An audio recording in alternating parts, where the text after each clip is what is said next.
ګرانو کتونکو السلام علیکم.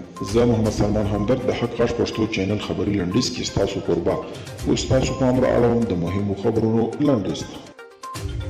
د تیرې میاشتې په پرتله په امریکا کې د بایډن محبوبیت 10% کم شوی دی. د امریکا د هاریس سروې ارګان د اگست په 2 نیټه د یوې سروې پایله خپره کړه چې له مخې یې د جو بایډن څخه د امریکایانو د ملاتړ انډول 2.5 سلنې ته راټیټ شوی.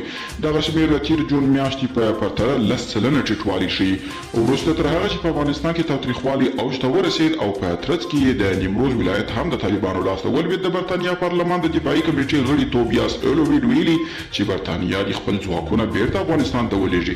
امریکا او برتانیا د افغانانو پر وړاندې منظمه تبلیغاتي جګړه پیل کړې ده. د ټولنیزو رسنیو افغان کارکوونکو د امریکا او برتانیا سفارتونه وروستۍ اعلامیه د افغانانو پر ضد تبلیغاتي جګړه بللې او زیاته کړې ده چې غرب په دې ډول اعلامیه سره هره ورځ افغانان له رواني اړخه شکنجه کوي او د خپل راتلونکي په اړه یې زیات اندېښمن کړي دي.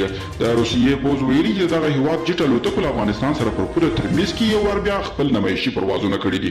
تاس اژانس ویلي چې روسیې پوځ افغانستان په شمال کې پر پوله د هر رنګ تهدید پر وړاندې پوره چمتووالی لري او امریکا او برتانیا خپلو اتباعو ته له افغانستانه سمدستي وتلو امر کړی دی.